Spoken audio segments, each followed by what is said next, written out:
Ne može se zamisliti vjernik bez namaza. To je teško.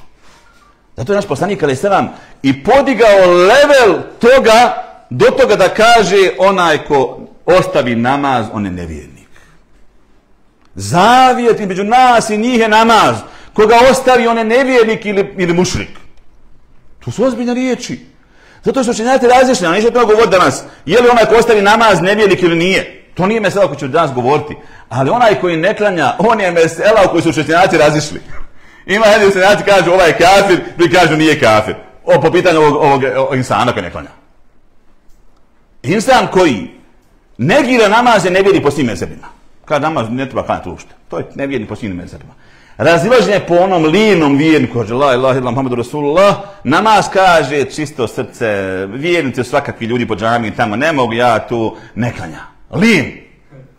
Taj čovjek, po pitanju njega, su učenjaci različiti. Je li vjernik ili nevjernik? Znači, mogu biti mesela hilafije, mogu biti mesela koji su učenjaci različiti. Nego shvati da je, kao što je vjernik i dobra djela čini, tako isto vjernik i namaz. Namaz je uvijek bila osobina vjernika. Čak Allah u Kur'anu, kada govori da će svi ljudi propasti, kaže illel musallin, osim klanjača. Izuzima klanjače zbog njihove važnosti.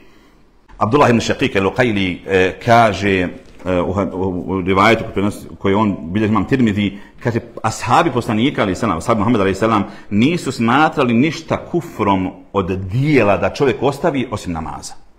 Ashabi poslanika, Abdullah ibn Shaqiq je tabin. On kaže, vidio ashabe, kaže ashabi poslanika ni za jedno dijelo nisu smatrali da je kufr, da čovjek kada to tijelo ostavi da izađe iz islama osim namaz. Smatrali su da ona ostavi namaz da nije musliman više. Iz ljenosti nije musliman. To je prenio Abdullah ibn Shaqiq. Ja sam rekao neke hadise poslanika sallallahu alejhi ve selleme na tu temu. Dobro.